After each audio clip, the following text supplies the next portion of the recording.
Hello, everybody. Welcome, welcome. It's good to see everyone here. And Tiffany, I see all your comments in chat. First of all, welcome, Betsy. Thank you so much for becoming a member. And yes, Tiffany, I have seen all of these terrible issues that you are raising. I have seen a great deal of complaint about these matters, the housing shortages and such. I have been told and warned by people like Jan's Views that I am not permitted to discuss these matters because I'm not British, and what could an ignorant American possibly understand about such issues? Well, I do, actually. And I would like to let all the British people who are going to get triggered over what I'm about to say know. This is my channel. I can discuss whatever it is that I like. And today's topic is a matter that means a great deal to me as an American, as a very concerned American, living in a country with the First Amendment, watching what has happened to the United Kingdom. The United Kingdom that provided the foundation for the founding fathers in this country to establish a First Amendment. Great philosophers like John Milton with the Areopagitica, John Stuart Mill on liberty, all of these philosophers that I have read quite closely. As you all know, I am a huge Anglophile. And I adore the United Kingdom. I am deeply grateful to the United Kingdom for providing this country with that foundation of liberty and idealism and adherence to certain sacred values, values that are sacred in this country, and they seem to be less sacred in the United Kingdom now. What we've seen happen over the past several years in the UK, and certainly accelerating under the watchful eye of two-tier Keir, your Prime Minister, and the Labour Party. Although the Tories are not without fault here, okay, let's not get it twisted, is that there seems to have been a turning away from the importance of maintaining free speech, respecting it across the board, and enforcing the law equitably across all groups, across all strata of society. I have watched with growing alarm as the United Kingdom has become a police state. And I don't like tossing terms like police state around freely. You know, I know that a lot of these right-wing commentators, like, oh, it's like the Gestapo, it's like the Stasi, blah, blah. Let's not get it. Let's not exaggerate, okay? But I am extremely concerned. And I am so concerned that I don't know when I will be visiting the United Kingdom again, and that makes me extremely sad. Not only because the police in the UK are out of control, and because they have taken their eye off the ball, away from what actually matters and away from what they actually should be doing and where the law should be enforced. And they are concentrating their forces on, and they have been for quite some time, this is not a new phenomenon, they are focusing on what people do on social media, what people say in public and in private now, it turns out. I don't feel safe traveling to the United Kingdom, and I also don't feel that the UK police would protect me as a Jew if I were to get attacked in the street by a member of the religion of peace or some other, fellow traveler. I have no confidence whatsoever in the British government anymore, and I don't have any confidence in law enforcement I just don't. And that breaks my goddamn heart. Because I am longing to go back to the UK. I'm longing to go back to London, but I am not going to set foot in any country that cannot guarantee my safety. I just will not do it. And the UK, what the stories that I'm about to play you, I mean, on the one hand, you could say, oh, this is all farcical, you know, we can all have a laugh. I don't find any of these stories funny. I find them heartbreaking. I find them heartbreaking. And the two-tier justice system is absolutely out of control. And anybody can try to deny what it is that these commentators say, or what I say, or anybody on YouTube, or anybody on social media or Twitter says, but you cannot deny the reality of what's going on. I mean, you can if you really try hard, but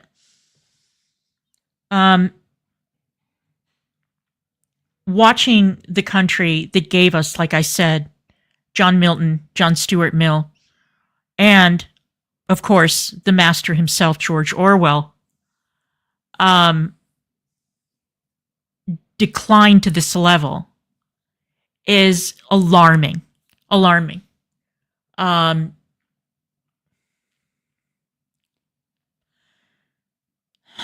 You know, I don't think that the current government of Britain, or even past governments, realize that what George Orwell wrote in 1984 was not a blueprint for how to run a proper society. It was a cautionary tale. It was actually a bit of a horror story.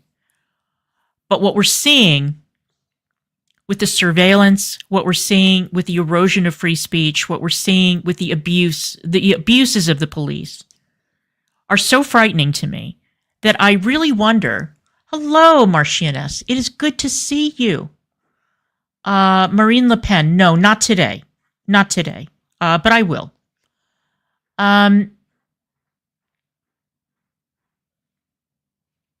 So, anybody who's in the chat who's British and angry, this is the place to vent. I won't turn you into the cops.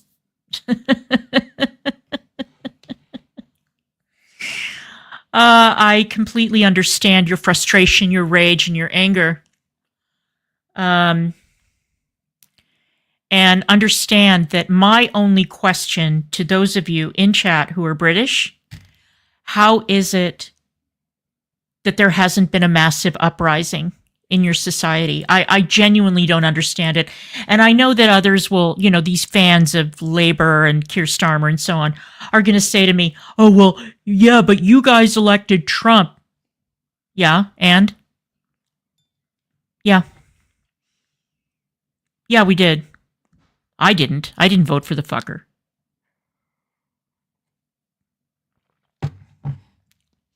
But you all are handing over your liberty, and you're handing it over without a fight. And I do not understand how it is that so many people are complaining on social media and nothing is being done. And I look at the political landscape of the United Kingdom. Kemi, I'm sorry. I know that you're new to the job. I knew that you're new to running the Tories, the Conservative Party. I get it. But this will not do. Whatever it is that you're doing is not working. It's not enough. The Reform Party, we're seeing a lot of chaos. It seems to be quite a popular party because it's not the other two, I think, more than anything else. And people are saying all the right things, but there's a lot of infighting in Reform. There are a lot of tussles, and they're happening publicly, which is very unseemly. I mean, if you guys really want to be taken seriously as a political force, you guys have to get your shit together. Stop fighting with one another. And understand that there is a common goal that you all are trying to achieve. And you're not doing that right now. And it's pissing me off. All right. So, will Reform win the next election? I don't know. I don't know. They are so absolutely hell-bent on engaging in personal attacks against one another. And it's all so, it's coming at exactly the wrong time. Hello, Rosie Rose. This live stream is for you. Everybody say hello to Rosie Rose. Rosie Rose is the reason that I am doing this live stream.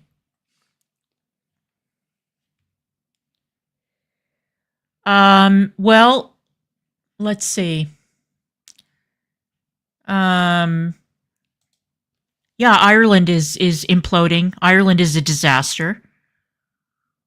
And there was another comment I wanted to highlight here.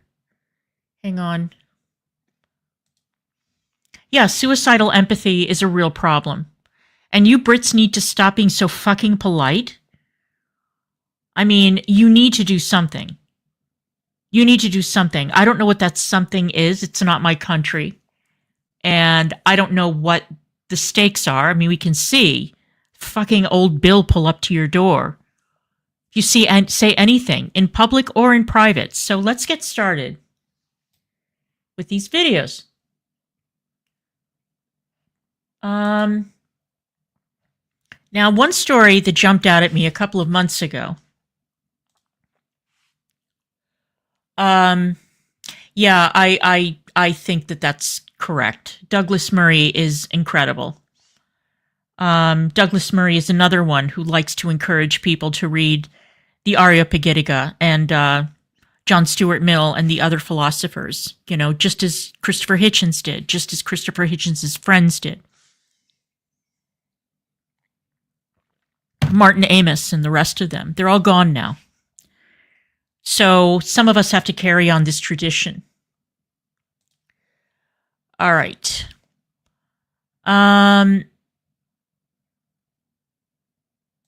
No, the police do not protect you. The police arrest you. They don't protect you. The police round up innocent people and leave criminals to go mad in the streets. That's what the police are doing. And it's been consistent across the board. All right. So this story jumped out at me a couple of months ago, and this was when I knew that everybody was in deep shit. Okay. And at the time, I wrote it off as, well, here's a disaster, and it's going to have terrible implications to the hospitality industry in Britain. Let's see if it spreads any further. Well, it did. Okay. UK pubs could ban sensitive topics over harassing staff. Let's take a look at this, because this was the first thing that made me go, all right. On Darren, because UK pubs could ban customers from talking about topics such as transgender rights if landlords think that they are harassing staff. This is part of Labor's proposed workers' rights charter. A pub conversation could count as harassment if it is unwarranted conduct that has the purpose or effect of violating a recipient's dignity or creating an intimidating, hostile, degrading, humiliating or offensive environment. Darren, here we go. Now pubs are being targeted by woke policies. Absolutely. I mean, I'm a man that quite likes a drink, Danica, I'll tell you that for free. And I'm a bit worried that I'm not going to get served a little pint here and there in the pubs up and down this country. Look, this is all about, it's a gift-wrapped nightmare for businesses, for one, That's right? right. It's going to cost them a small fortune to actually try and police this stuff. But now, pubs are the beating heart of British free speech, right? They are zones in which open and frank debate can be had, and they're turning into speech-controlled zones like some kind of Stasi-esque state. You know, landlords having to police offensive conversations as well to avoid falling foul of this law. And what does offensive actually even mean? Who is the arbiter of what is and isn't offensive? Because I'm often told that I'm offensive, but then some people say I speak the truth. So, you know, a customer coming in saying men don't have wombs, suddenly they're out. Is that the way it goes? They're denied their pint. They're denied their sustenance. Thank you so much, Snutter. Thank you for the 10 memberships. Love you so much. I appreciate you. Yeah, this is the thing. I mean, anybody who's been in a British pub knows this is where you go, you have a drink, you get a little loud, you have conversations, and now you can be removed because of some third-party harassment complaint by the staff. And it can be a complaint over anything. It can be the staff openly refuses to serve lesbians who are gender critical. I've seen that before. Oh, you donated 1. I'm sorry. I thought it was 10. My eyeglasses are a little dirty, but thank you so much. Yeah, I saw that, Tiffany. I remember this happening. Yeah, exactly. Yeah. Yeah, so instead of focusing on the grooming gangs, instead of focusing on the mobs in the streets terrorizing Jews, instead of focusing on the real problems, no, we have to have pub landlords policing the speech of their customers. And of course, the question of what is and is not offensive is very relative now, isn't it? But apparently lesbians are offensive. Lesbians are very offensive to pub owners. People with gender critical views are very offensive to pub owners. And if you're lucky, all that happens is that you get booted out of the bar, and you hope, you keep your fingers crossed that the cops won't be called and you don't end up in the slammer. Let's continue. This isn't about protecting workers. I'll tell you what this is. This is about clamping down on debate. Labour are a party that have banged up a lot of people for posts that they've made online. Thank you, No Name. I appreciate you. And Thank this is you. A continuation of that. You can't talk freely in a pub, so where can you talk freely? I see this as indicative, actually, of where the trade union movement is. Labour is supposed to be a party steeped in the trade union, still massively funded by them. They used to stand for the working man and woman who, dare I say, quite enjoys a pint. But today they stand as guardians of whackery and wokery. It's an utterly pathetic and supremely depressing state of affairs. And the sooner that this bunch of clowns are out of office and back to the circus, the better. Absolutely, back to the sideshow. Seriously, I mean, it's just ridiculous. You like to go to the pub to have a chat with friends, to have a chat about anything, and that's now offensive, apparently. Unbelievable. What is going on over there? Now, I've got to ask you, Darren, next week Donald Trump will, of course, become president of the United States again, but UK Prime Minister Keir... Okay, so that was obviously an old story, and Donald Trump did become president of the United States, and he was sworn in. I'm not interested in that segment of the story. So yeah. Now, the pubs have already been hit with a lot of. The last time I looked, they were new taxes, there are a lot of costs being added on to running a pub that are affecting the hospitality industry in a very, very serious way. Then there was a move to ban smoking in pub gardens, and basically ban smoking within some ridiculous distance of a pub. So now you can't even have a cigarette outside of a pub, which I think will affect a certain number of people who enjoy going to pubs. And so pubs are in a lot of trouble. And it's almost like there is a deliberate attempt to destroy pubs in the United Kingdom, which would be horrendous. I mean, pubs are part of British life, and there's certainly institutions that we associate with British life. A place where you can escape. And I heard that there was another interview that was done that I thought was very interesting, which is that because British homes used to be so tiny, that the pub was the place where you would escape so that you could hang out with your friends, you could hang out with your family, your acquaintances, have a good time, have a couple of drinks, and call it a day.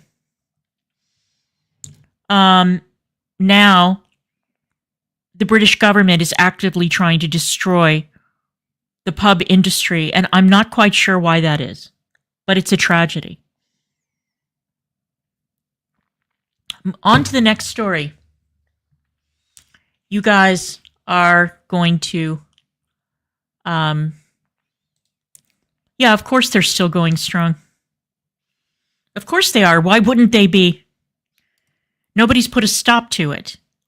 I saw that Rupert Lowe said recently, a member of parliament with the Reform Party. I saw that he said that he was going to launch some sort of an investigation. I wish that people would stop talking about launching fucking investigations and just launch one. Launch one. With widespread subpoena power. Drag these council members, drag these members of parliament, drag these police constables, these chiefs of police from across the country up in front of an inquiry under oath and have them answer questions about what the hell it is that's going on and why it is that so few of these men have faced justice and why it is that it's a continuing issue. It may not get the coverage it once did now that Elon Musk isn't tweeting about it all the time. Everybody seems to have dropped it. And I think that was the strategy. We'll just wait until he gets bored and moves on.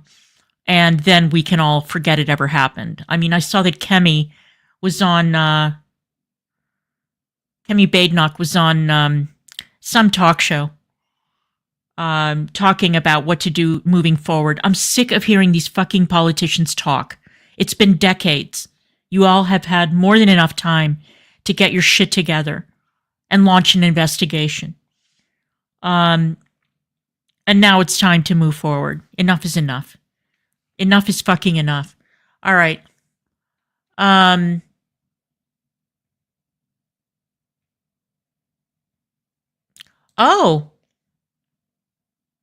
I'm going to have to find that, Tiffany. I think I saw it, but I don't remember where I obviously saw it on YouTube. And I remember that his statements were unbelievable. Unbelievable. But then it's Sadiq Khan, so that's exactly what I would expect from him. All right, onward to the next thing. I mentioned this yesterday, but here's the story. Imagine that you are a parent. Okay? Maybe you are a parent. You don't have to imagine it. But if you're not a parent, imagine you're a parent. And you are having issues with your child's school. Very, we don't know what those issues consist of, but let's just say you think that the teachers are bossy, or you think that the administration isn't responsive, or whatever the case may be. And you are, and you form a WhatsApp group, or you join a WhatsApp group where other disgruntled parents are all bitching about the school. In this country, you say, well, that's typical. You know, you go to a school board meeting, you go to a PTA meeting, you contact the administration, my kid's being bullied, what's going on with the school supplies, what the hell is the deal with this teacher? Apparently in the United Kingdom, you get the old bill showing up at your door. So let's check this out. All right.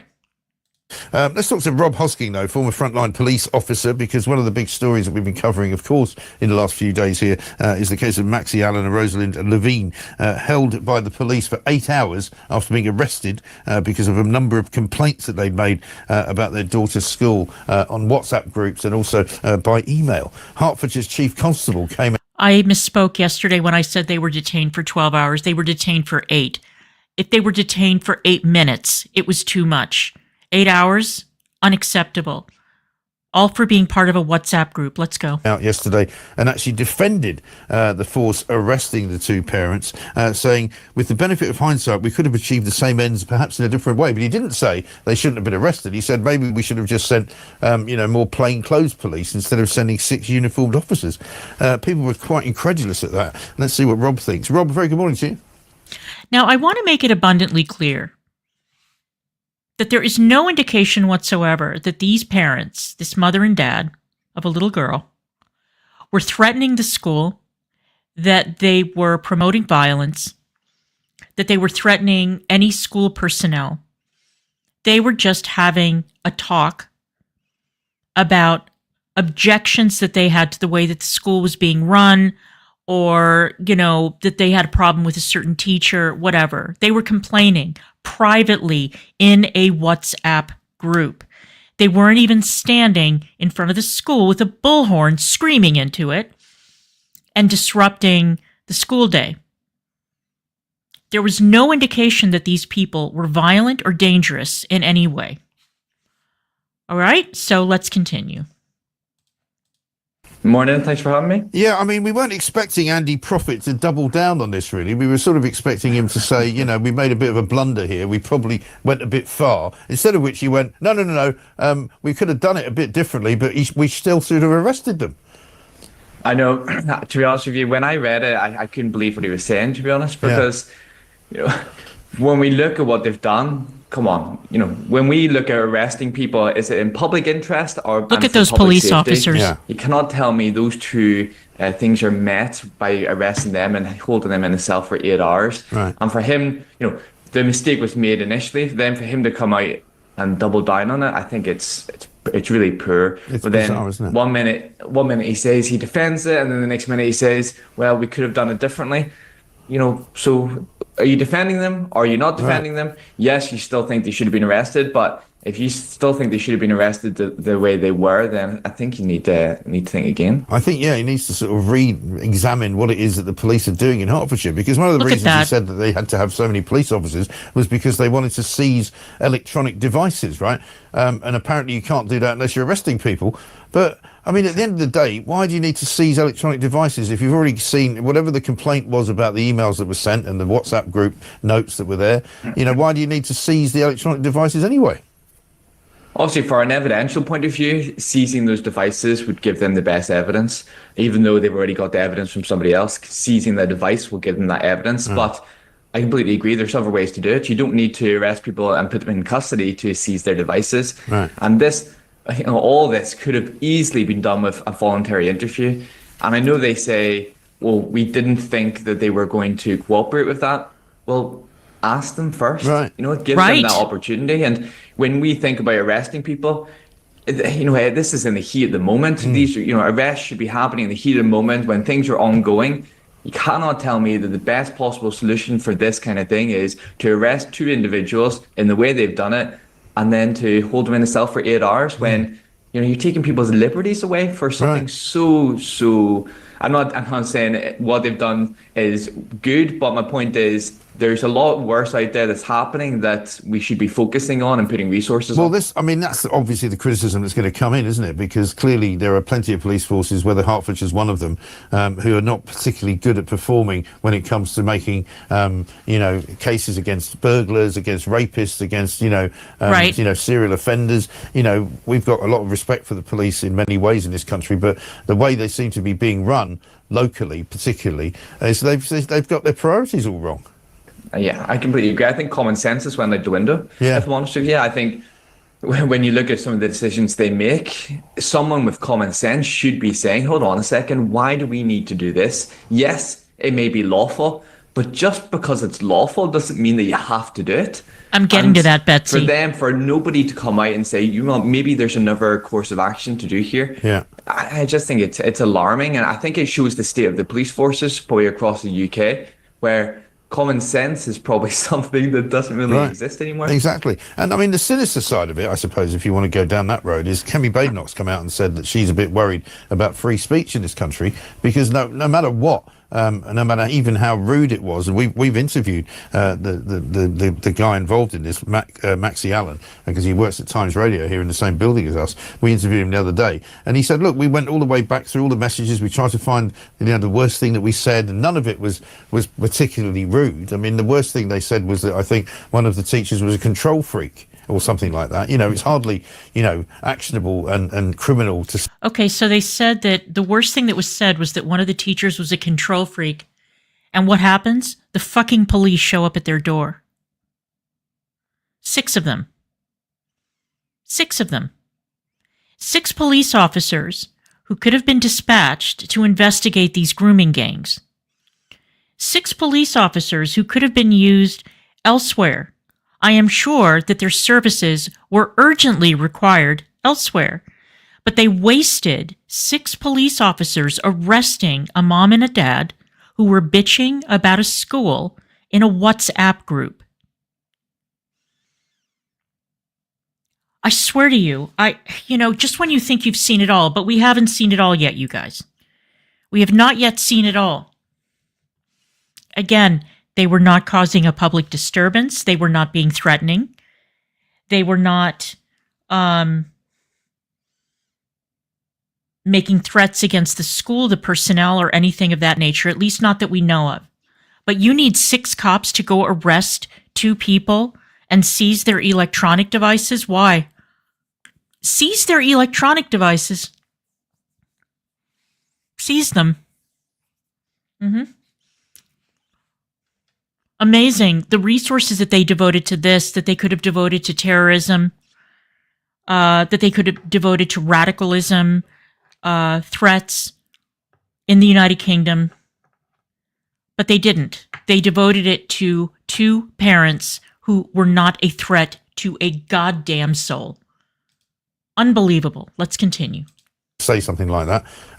But there is a sense from a lot of people's point of view that the police are kind of now working on behalf of the state to try and make out that there are things that you can't say.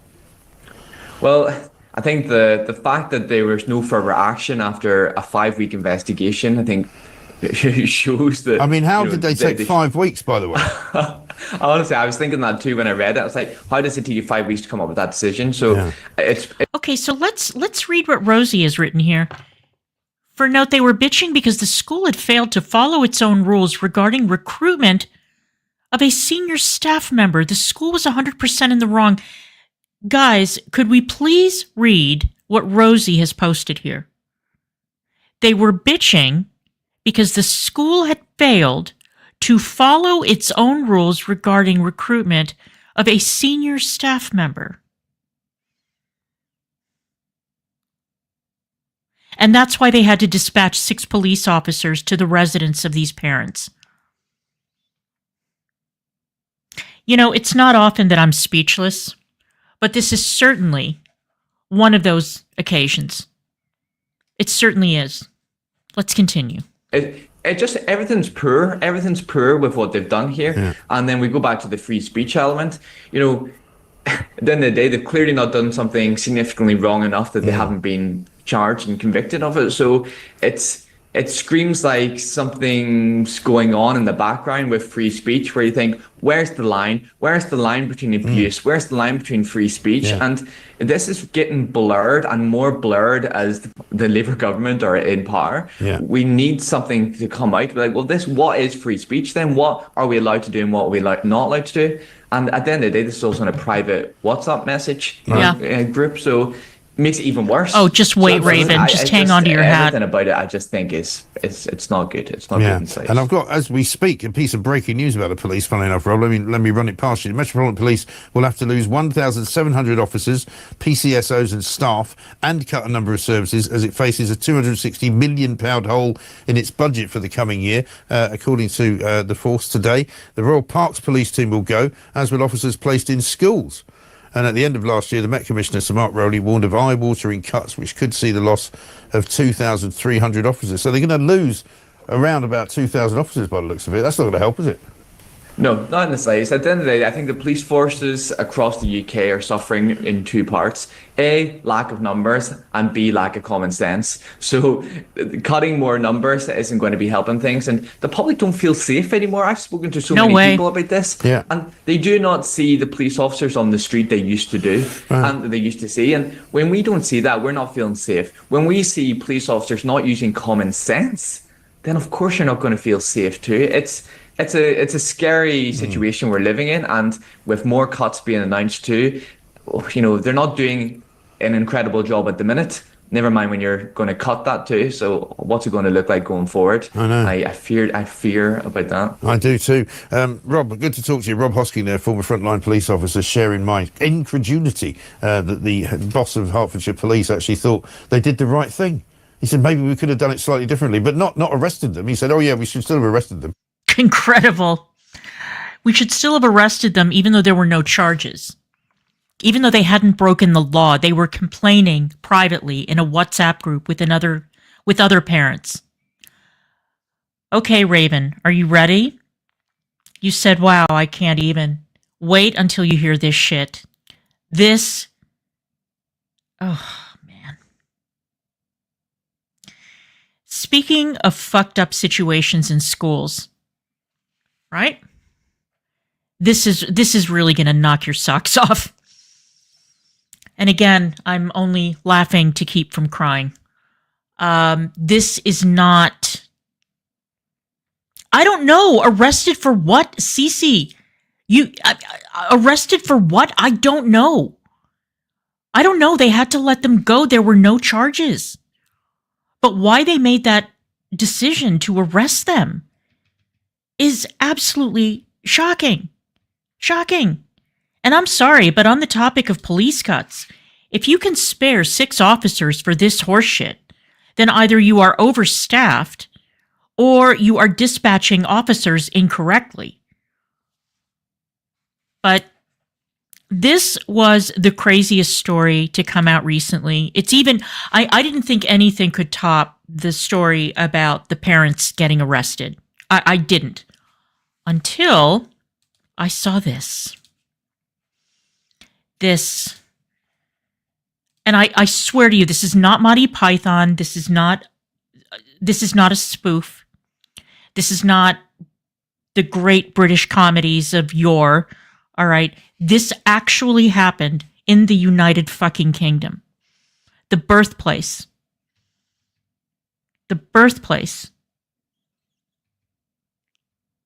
of the greatest philosophers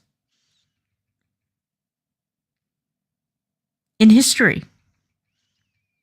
Philosophers who wrote extensively about free speech, the importance of free speech, the importance of standing up to the crown, the importance of standing up to the authorities. And this is what it's come to.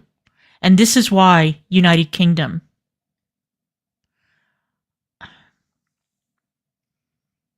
My heart aches for you. You're better than this. British people, you are better than your goddamn government. You are better than these police constables. You are better than these local councils. You are better than this. And I understand that when you take to Facebook, you take to Twitter, you try to have private conversations, the police come knocking at your door. I understand that. But this tyranny, and I hate using that word because it's so overused by these, right-wing commentators who think that everything is tyranny, everything is fascism. But what you people are facing is a legitimate soft form of tyranny. And I don't know how it is that you don't fight back. I mean, I know that you're afraid. You don't want to end up like Tommy fucking Robinson in solitary confinement for 1.5 years for contempt of court. But for fuck's sake, and you don't even have to like Tommy Robinson to say, I think that sentence is a little bit goddamn excessive. All right. I want you all to behold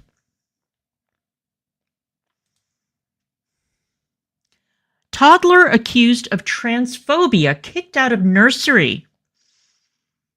Keir Starmer's England is insane. All right.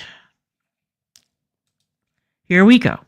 Right, the UK has reached peak moron. That's right, a toddler. This is between the ages of 3 and 4. I warned you, Raven. Has been kicked out of nursery, school, preschool, for being transphobic or homophobic. Children don't understand that. They have no concept of what that is. All right, sorry. Like there's just no way that a 3 or 4-year-old was actually being transphobic or homophobic. It's just not the case. That's absolute nonsense. But what we did learn about this is that apparently about 94 toddlers, children, have been kicked out of school due to similar circumstances. 94 toddlers, children, kicked out of school. Well, ain't that some shit? That's news to me. I've put this guy's video in the chat. He usually is, as you can tell by his background, he's a movie reviewer. But I thought that he had the best video so far about this transphobic toddler nonsense in the United Kingdom. Let's continue. What are we doing? What are we doing? Clown show. So anyway, we're going to dive into this today. A little bit of, well, I guess more sort of, is it politics? Not really politics, is it? But just some nonsense that I thought we would take a look at. Why not? I do this from time to time. Hit subscribe if you are new here. Please do subscribe to him. He's terrific. That's not yet subscribed. It's about 50% of you. Be good to have you here more often. But yeah, let's take a look. So data from the Department of Education revealed that the child was suspended for I did not, Tiffany. I'll look into it. And gender identity. A 3 or 4 year old, guys. Right. A 3 or 4 year old. Okay. We're living in a clown world. This is peak clown world. So a toddler was accused of being transferred. I can't even believe I'm saying this.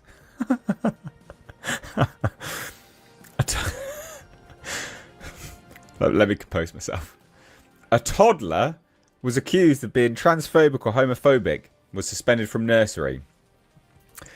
Data from the Department for Education showed a child aged 3 or 4 was suspended from a state school in the academic year 22 to 23 for, quote, abuse against sexual orientation and gender identity, according to a Freedom of Information request by the Telegraph. What the fuck does that even mean? What does that even mean?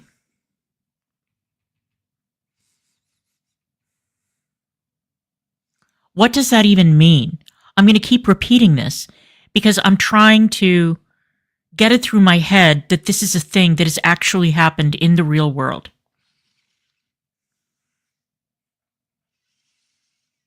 I don't know what it means. Nobody, I suspect that nobody, even the Brits in chat, are absolutely shocked and don't know how to explain this away. I'm not blaming you guys. You didn't do this, okay? None of you are crazy enough, insane enough to do something like this. But this is a thing that happened in the real world, in the United Kingdom. Let's continue. So although the school was not disclosed, has not disclosed any further details of the incident, data shows that 94 pupils at state primary schools were suspended or permanently excluded for homophobia or transphobia in 22-23. So 10 of the suspended pupils were from year 1. So 3 or 4 again, basically. Or 5, but under the age of 6. What are we doing? And 3 were from year 2, where the maximum age is 7. It also showed 1 child was of nursery age. Latest Department for Education data from the autumn term in 2023 also revealed 82 pupils were suspended for the same reason. Amazing. So the data, which has only been collected since 2020 to 2021 academic year, also showed the number of pupils suspended or expelled for homophobic or transphobic behaviour increased from 164 in 21-22 to 178 in 22-23. Figures for the autumn term in 2023 revealed all suspensions, not just for homophobia and transphobia, increased by 41% among primary school pupils, and permanent exclusions increased by a third. So this is what the Department for Education says. All pupils and staff should feel safe and protected at school and should never face violence or abuse.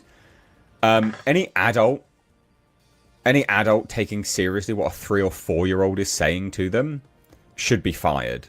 Agreed. Any adult that thinks a 3 or 4 year old is being intentionally transphobic or homophobic to you should be fired. And you know, any school that is engaging in this behavior, and I get it, parents, you can't win, right? You can't win in the UK. You open your mouth, the fucking cops come to your door. You say something unpopular, you say something that goes against conventional wisdom, The fucking cops are there. Bang, bang, bang. Open the door. We're here to seize your electronic devices and lock you up for 8 hours or however long we need to, even though you've broken no laws. Okay. In the United States, if this happened, this school would be sued into Kingdom Come, and so would the school board and everybody associated with this school. I just cannot imagine. I just cannot wrap my head around this fucking story. And Rosie, thank you so much for encouraging me to jump back into content involving British politics. I really appreciate it because you know that I'm very partial. And you know that I love talking about British politics. But I had to line all these stories up in a row because I listen to one and I have to recover for a while, you know, because I cannot believe what I am seeing and I cannot believe what I'm hearing. I figured, okay, well, we're just going to rip the Band-Aid off and we're going to present all these stories one after the other and we will all hold hands and commiserate. Categorically. Like 100%. That's clown world. So the Education Secretary has been clear that she expects school leaders to enforce good behaviour. And we're committed to a comprehensive programme of behaviour support for schools. What does that even mean? I don't know. Age-appropriate good behavior. What is that nonsense? Nothing. It's babble. Look, a 3 or 4-year-old has absolutely unequivocally no concept of this at all. Right? Obviously. They just don't. They don't understand this. Of course not. They're going to go what their reality is around them. All right. And this will be backed up by science. Their cognitive ability is impaired at this age. Right. Okay. Their sort of rational mind, or one could argue being very rational here, but their rational mind is not fully developed. This is just a fact. So they're not being transphobic or homophobic at all. They can't be. They can't be. A 3 or 4-year-old can't be that. All right, this is just nonsense. Anyway, apparently Starmer, oh God, two-tier Keir, yeah, does not Jinx. support a suspension of transphobic toddler. Oh well, good for him.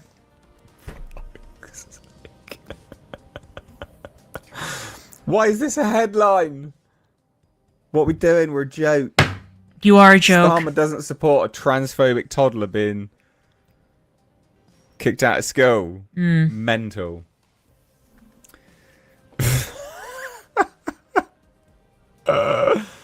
Oh, no wonder we're a laughing stock across the world.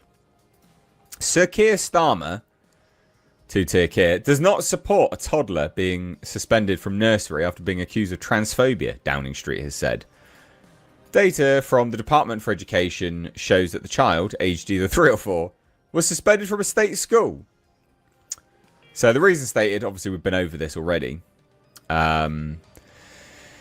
But yeah, so asked about the suspension of the nursery pupil, the Prime Minister's official spokesperson said, obviously the Prime Minister would not support those sorts of measures. I'm sorry, but it is not so obvious to me. It's not so fucking obvious, okay? Keir Starmer has proven to be a little bit shady, if I may say so myself. Oh, I may. You know why? Because I'm in the United States. I can say whatever the fuck I want about Keir Starmer, Kemi, Nigel Farage, Rupert, all of them.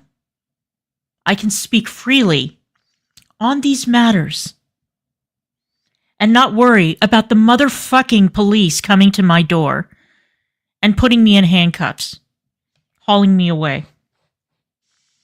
Like I live in some sort of banana republic. Seriously, you guys, okay, you know what? I'm going to withhold my my final thoughts. But I am so appalled. Like, I'd love to be able to just laugh this off, but it's not funny. It's not funny. This is a society in free fall right now. But equally, I don't know the specific incident in the case. I think the data around this is all pretty significantly analysed. So I think it's quite hard to provide any comment on any specific cases. Pupils and staff should never be subject to abuse, but any action taken to tackle behaviour should also be proportionate. It's a 3 or 4 year old. You can't be transphobic. Shut up.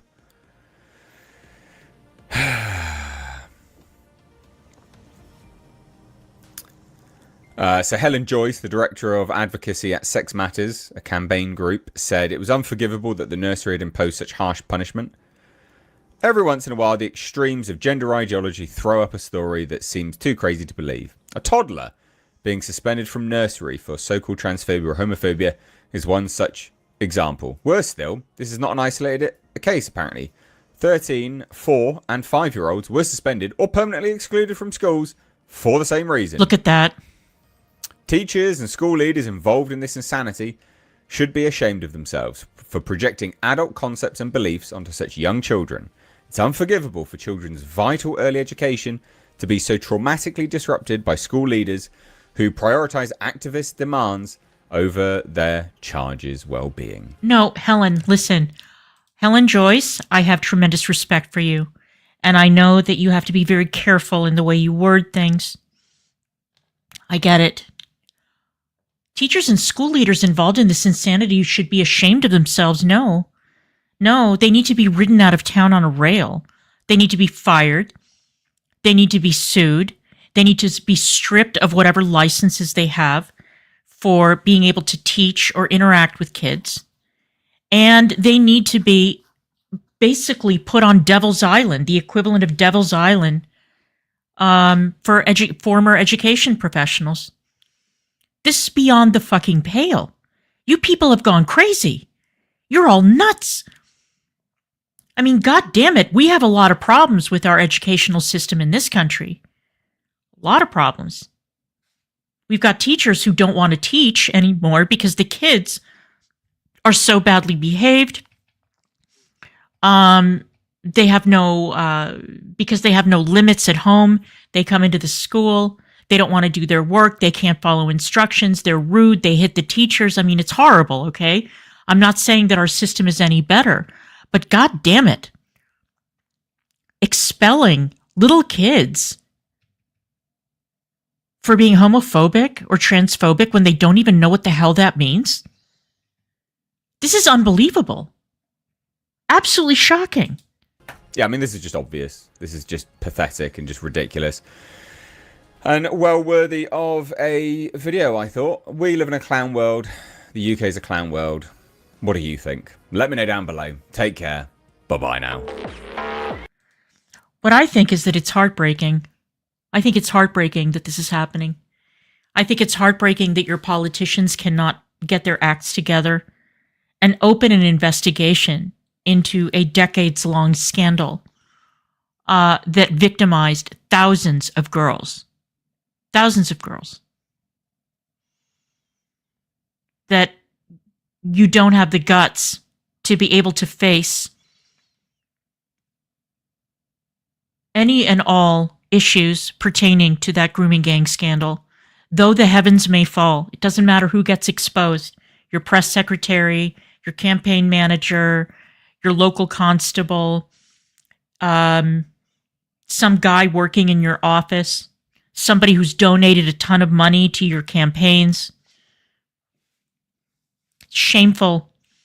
Absolutely shameful that you all are so busy, you in officialdom, chasing your goddamn tails that you can't even focus. You can't focus for a few weeks to get to the bottom of what the fuck is going on. You know? And I saw somebody mentioning Birmingham in chat. Don't get me started on Birmingham. Don't get me started on Birmingham. Don't get me started on Jess Phillips, please.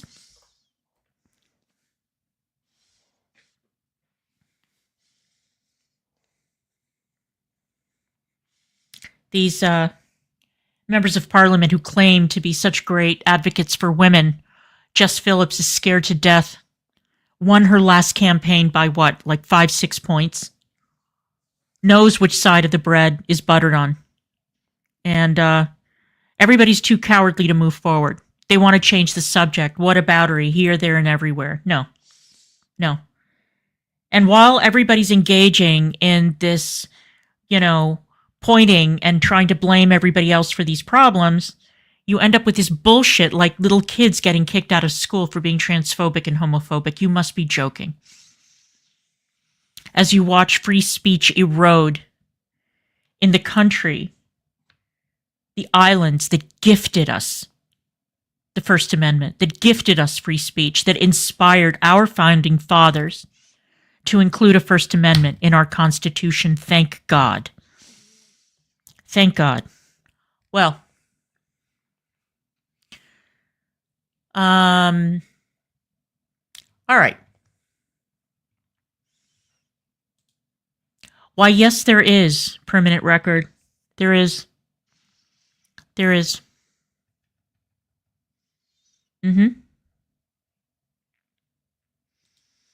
going to close out with a story about how the British judiciary has lost its fucking mind. This really came out of left field, all right?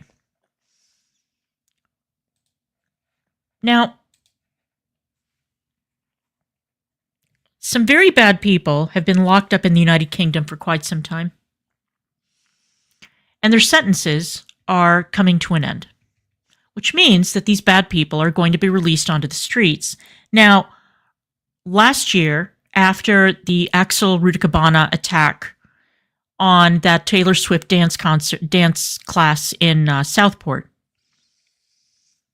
there were a lot of people who were arrested for rioting, posting on Facebook, and so on. Now, obviously, we make a distinction between individuals who want to set hotels on fire or want to cause actual damage or grievous bodily harm or whatever, and people who were just venting on social media. But they were all rounded up together, right? They were all locked up. Now, because so many people were locked up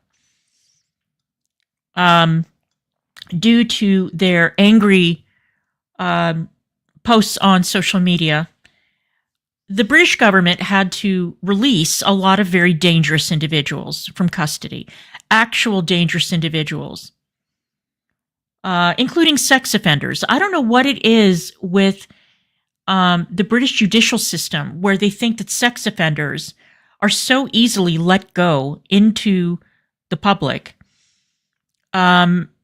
Why is it that we think, oh, okay, well, we'll just let these rapists go free, so that we can lock up some angry dude who was losing his mind on Twitter? All right. Well, this is not such a case. I'm not going to keep on belaboring this point, but this case is absolutely astonishing. Terrorists linked to 7/7 bombings to walk free from jail despite being a threat to national security.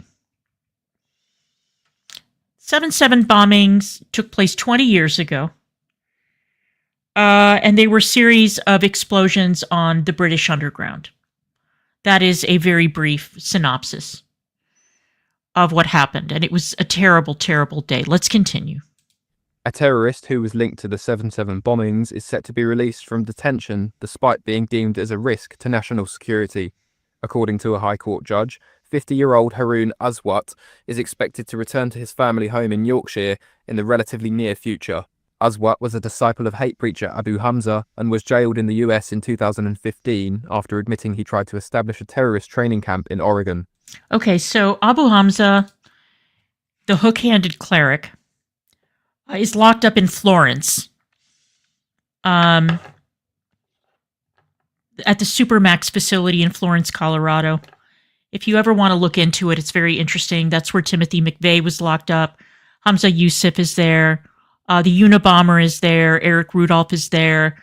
And they occupy a part of the prison that's been called Bombers Row. It's very interesting. So, anyway, that's where Abu Hamza is. This motherfucker, who is being released, was locked up in the U.S., and he wanted to establish a terrorist training camp in Oregon. So, anyway, now he's going to be free to walk the streets. Let's continue. He spent time in both Afghanistan and Pakistan, where he met Mohammed Sadiq Khan and Shahzad Tanweer, who later carried out the 7/7 bombings that killed 52 people on London's public transport in July 2005. In 2001, Aswat was training in Afghanistan and met the 2 July 7th bombers at an al-Qaeda safe house in Pakistan. Authorities have been unable to fully assess Aswat due to his ongoing mental health treatment at Bethlehem Hospital in Bromley. Here, he was diagnosed with a schizoaffective disorder, a condition that can trigger unpredictable and aggressive behaviour. When visited by a psychiatrist, Dr. Richard Taylor, in 2022, Aswat declared, "I am a terrorist." According to Dr. Taylor's assessment, even when mentally stable, he continued to express violent and extremist Islamic ideology. Of course he Home did. Secretary Chris Philp has expressed his concerns on the matter, saying that Aswat could still pose a real danger to society. Philp told The Sun, "Those who pose a danger to the public should be taken off of our streets." Well, Former yeah. Metropolitan Police Counter-Terrorism Chief Peter Clark has warned there have been far too many tragic cases in the UK where terrorists have been released and gone on to murder. Aswat has previously threatened to kill Jews, Christians, and certain groups of Muslims. Oh, of course he Judge has. Justice Robert Jay has acknowledged that there was evidence of an ongoing risk in Aswat, but has issued a notification order upon Aswat's release. He also noted that the risk assessment for terrorist offending is always inherently uncertain, and in Aswat's case is compounded by the mental instability of the defendant. Despite these concerns, the judge has ruled that Aswat's treatment has been effective. The notification order set out by Justice Jay requires that Aswat register his address and bank details with the police upon release. Yeah, I'm sure that that's going to happen. A guy who is fucking schizophrenic and a complete psychopath, a murderous psychopath, is definitely going to check in routinely with the police. I have no doubt. I have no doubt that he's going to cooperate fully because the treatment has been successful. Are you people insane? Are you people insane? You know that this guy is dangerous. Why are you letting him walk the streets? Why? Aswat will not be under surveillance or required to wear a tag, but must continually notify the police about certain information. This includes his... He will not be under surveillance and he will not be required to wear a tag. What could possibly go wrong? What could possibly go wrong?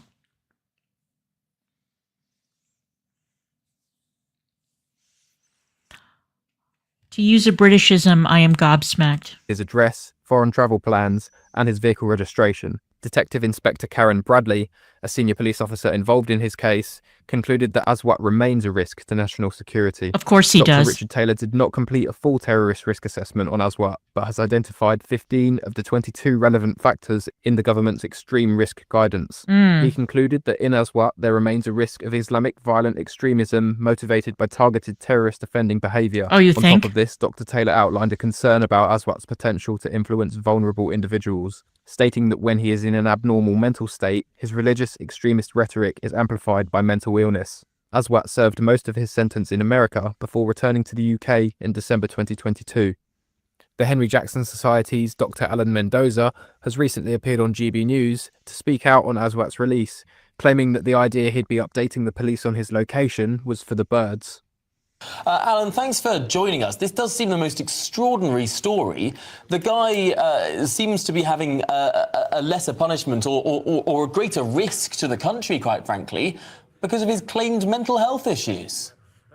Yeah, it's insanity to go on that terminology. I mean, he's got mental health problems. That much is evident. But the psychiatrist who compiled a report into him believes that even in his non-compromised state, he's an extremist with very dangerous views. Right. Police believe he is still a national security threat, so his case officers think he is still a problem. So whether you think he is mentally ill or not, it is quite clear that he's a danger. And then the idea, therefore, that he's going to be wandering around the community and, kind of emailing the police where he's going and this is sufficient is really for the birds. I mean, this is a man, let's not forget, who was jailed ultimately for trying to set up a terrorist training camp in Oregon. The Americans got him, jailed him. He got deported here eventually to finish his sentence. Now we expect him to behave normally. It's just not there. He's an extremist, dangerous extremist, and one who is a threat to national security. An accomplice to the 7/7 attacks in this country, in London, that left 52 people dead and many hundreds injured, those horrific attacks that took place in 2005. And by the sounds of this, according to the High Court judge at least, the fact his treatment has been effective, the judge says, and he's going to return to his family, apparently in Batley, in Yorkshire.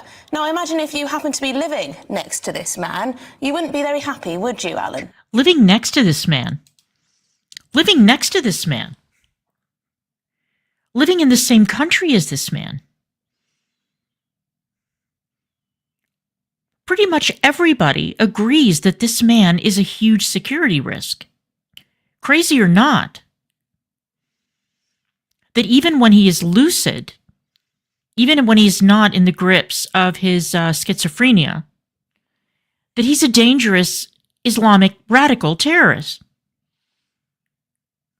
So it's not like he's just a menace to the neighborhood. The guy is a danger to the United Kingdom. And yet there he goes. And this is the thing that kills me. Everybody agrees. And I don't appreciate the psychiatrist. Oh, well, his treatment was very effective. Was it? Well, maybe it was because he was confined at the time. You really believe that this man, when he is set loose, is going to follow along with the treatment plan set out in whatever facility he was locked up in? Absolutely not. I swear to God, I just...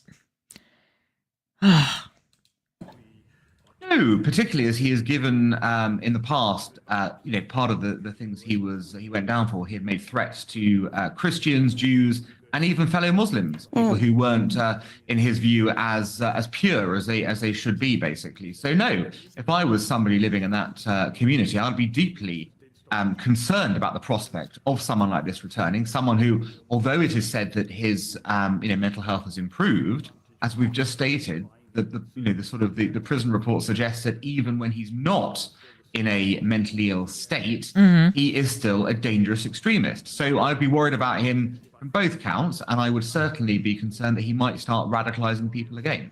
Hang on, let's just break this down to its very basic steps. If this guy was not a nutcase, if this guy was a completely compos mentis terrorist, he would be having more restrictions placed on him, even in his freed state. Right. Yes. But if he's an absolute, bonkers individual who's... I'm sorry I'm using all of these terms. I should probably be a bit more politically correct. You're not being very PC, actually. I should be more politically correct about it. If he was experiencing psychosis, then we're going to monitor him less. Apparently he was a paranoid schizophrenic, so that's the sort of thing he was diagnosed with. So that is a bit of a problem, obviously, in that spectrum. But how on earth have we built a system whereby if you're sane, you're restricted more, and if you are insane, you're restricted less? Right. Yeah, it's crazy. I mean, again, we're using these terms, but the reality is there's nothing else to describe this in a system where you could even perhaps game the system, couldn't you? Feign this problem, come out with fewer restrictions, and then reoffend. I mean, it's quite clear that whatever one thinks of his mental illness, as I keep stressing, he is still a dangerous extremist. His views have not changed, and his case officers believe he is still a threat to national security. So although he hasn't filled in the form, there's a formal assessment you have to do to look at this. Although that hasn't been able to be proceeded because of his mental health state, it is important to note his case officers do not think he is, just going to go back and become a peaceful citizen. They think there might be a concern with him. And therefore, it is doubly perplexing as to why this is happening now. Yeah, and only 3 years ago, he was telling a psychiatrist that he's a terrorist and he wants to kill Jews, Christians, Muslim enemies, etc., as you said. Is there a risk that there are more like him? So more terrorists of this era? Of course who there may are. be up for release soon? Of course there are. They're all, a lot of them are up for release. If you look at the people who were jailed between, say, the early 2000s and the late 2010s, then most of them are coming up for their releases now. We've had all sorts of interesting cases where people have come out or about to be coming out. And again, it's quite uncertain as to whether they actually have been de-radicalized or whether they are still a threat or not. And of course, let's not forget, if someone is deemed to be a threat, the cost of monitoring them around the clock, week in, week out, is ruinous to the taxpayer as well. Yeah, but you're not monitoring them around the clock, are you? Because you're sending the cops to arrest parents who are bitching in a WhatsApp group. Those are 6 cops. Those are 6 cops that could have been utilized in a far better way that would have actually protected public safety. But you wasted those resources on a couple that were complaining about tittle-tattle involving their daughter's school. So you're not monitoring these people around the clock, are you? You're not, and that's impossible. Impossible. That's why there was a joke circulating among my friends who would say, "Oh, look, there's been another terror attack somewhere in the UK. How much do you want to bet that the news report includes the phrase was known to the police? This individual, this suspect, was known to the police." Well, it's very good to be known to the police. I'm glad you put him on a list, but, obviously you couldn't keep track of what the fuck it was that he was doing. And his friends.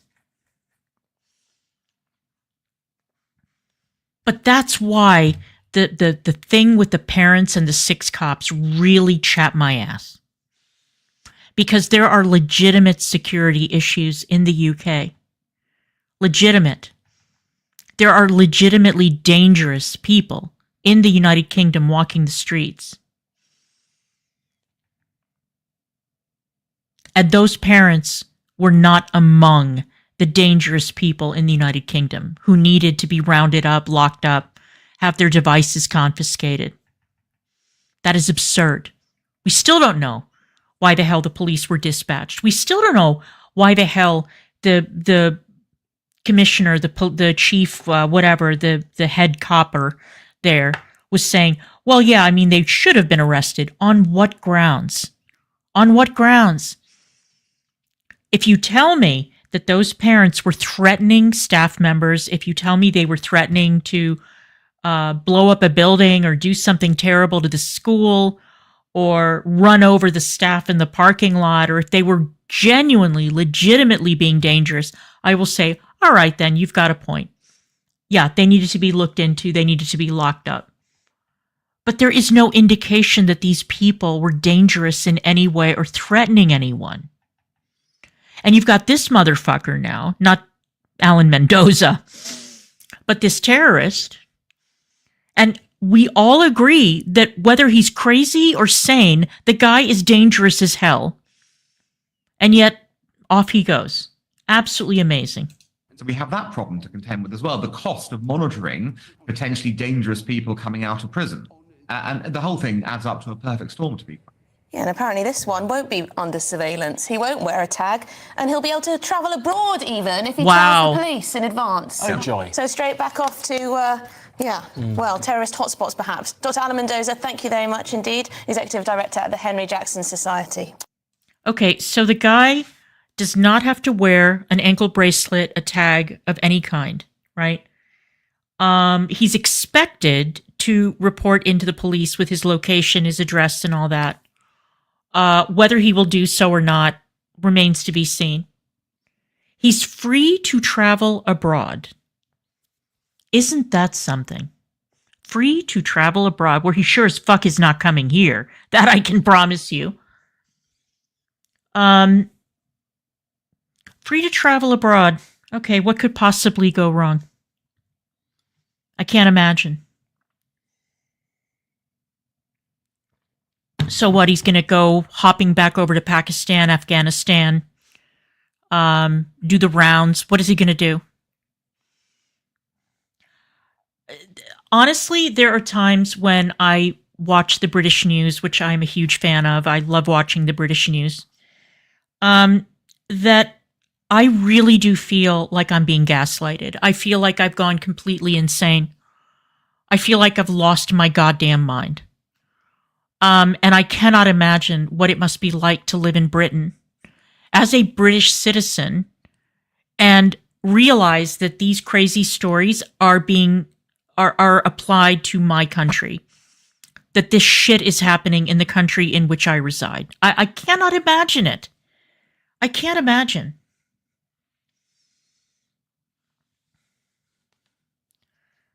I mean, what the actual hell? Do I watch Mayor Tusi? Do I? Let me see. Let me look that up.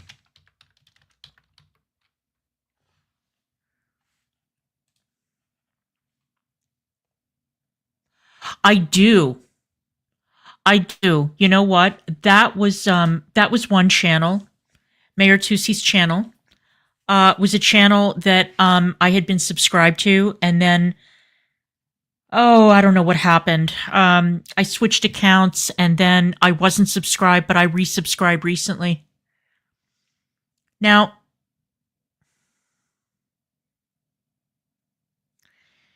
I promise you, Tiffany, I will absolutely look into the issue with the housing being built in the Lake District and the green zone. I know that the green zone is a term we apply to Iraq, but I know what you're talking about.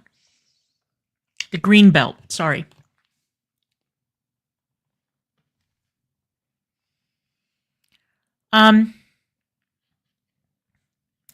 There are some wonderful British, many Iranian British content creators on the platform, and they are very brave because they risk their safety every day just by stepping out their front door. And then, of course, you cannot discount the possibility that these terrorists and these loonies will get an assist from the British police, who will go in to round up and arrest somebody for quote-unquote Islamophobia, even though these are all Muslims. This is a family argument that's taking place among the different sects of Islam, and the liberal form of Islam, and the more conservative branch of Islam, and then the Sunni, the Shia, the Ahmadis. We've got the Sufis, we've got everybody mixed in there, right? It's a family squabble that I prefer not to interfere in, but it affects the entire world. And it's had a terrible effect on the United Kingdom.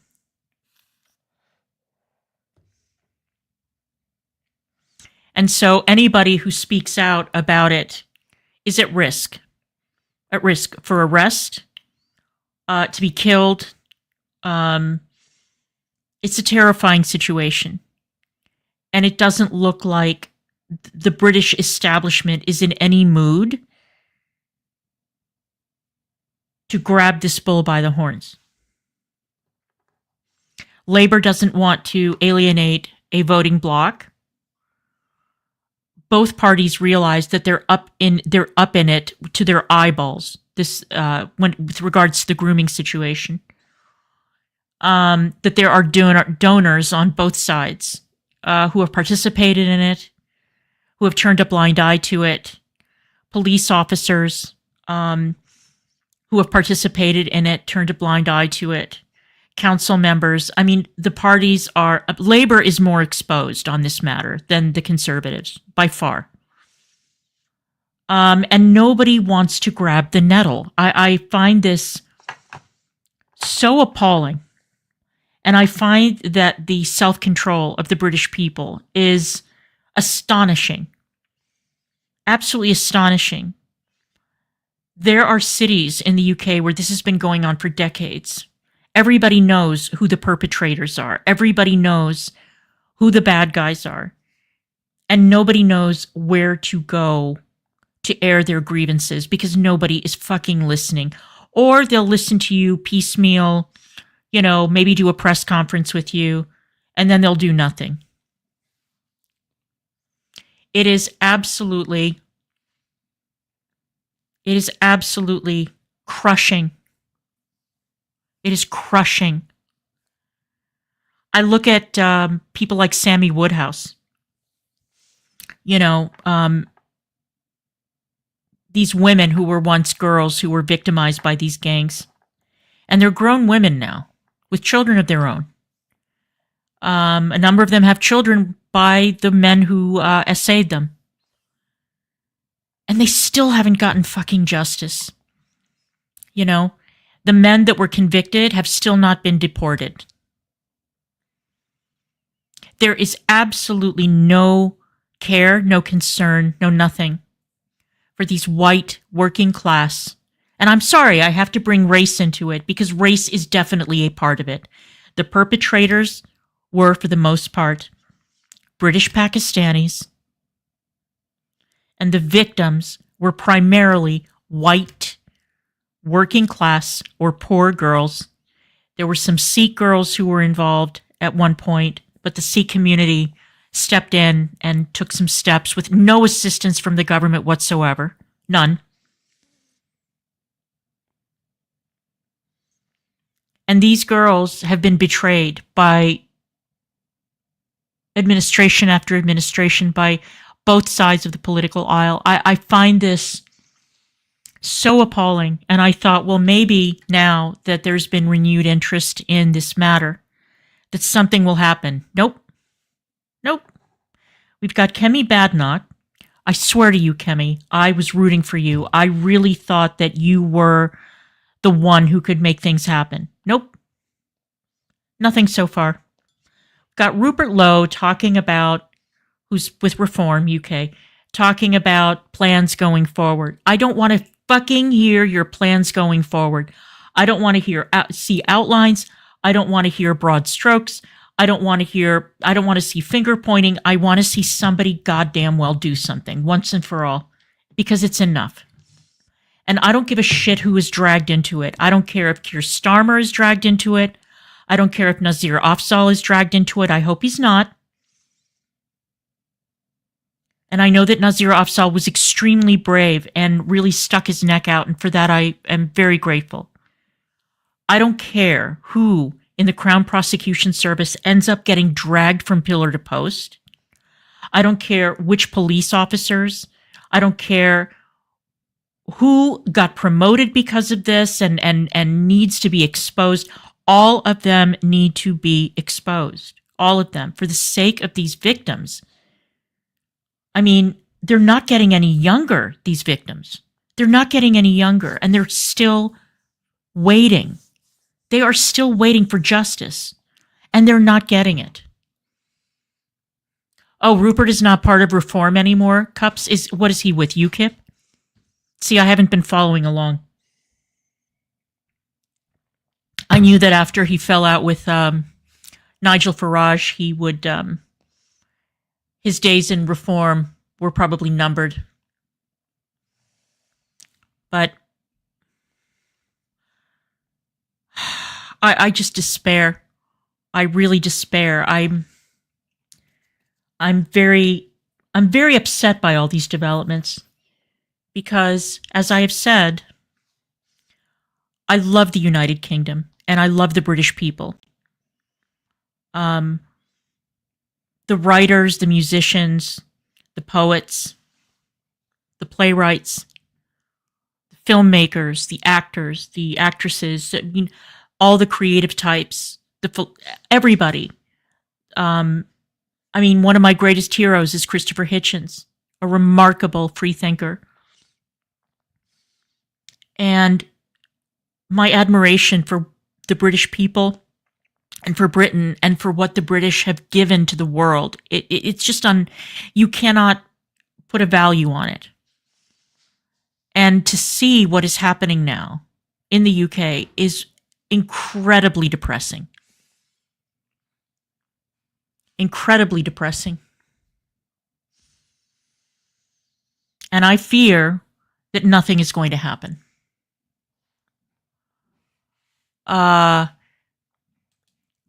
Yeah, that I remember. That I do remember. And I remember that complaint was very conveniently timed, if I do say so myself. I'm not saying it's not true. I'm not saying that there's no validity to it, but I'm just saying it came out at a very convenient time. Let me look him up. Hang on a second, because now I'm curious. Yeah, Farage is a snake, but Farage is very very charismatic. All right.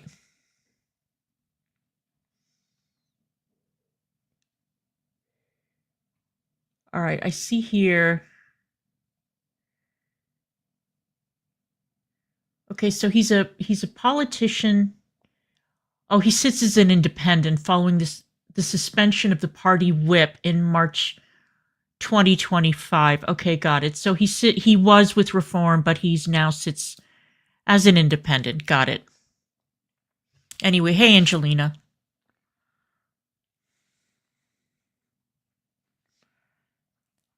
Anyway, my heart aches for you, UK. It really does, and I want you to be better. I want you all to live in freedom and not live under the rule of people who are using 1984 as a blueprint instead of a cautionary tale. Poor George Orwell. He's probably rotating in his grave as we speak. Cannot imagine that this is what has become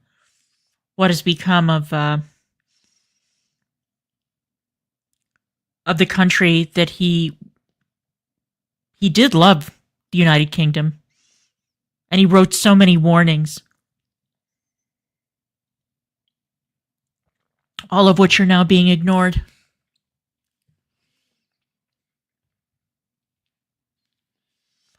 But anyway, I am going to pick out a very interesting theme for tomorrow. I don't know what it's going to be yet.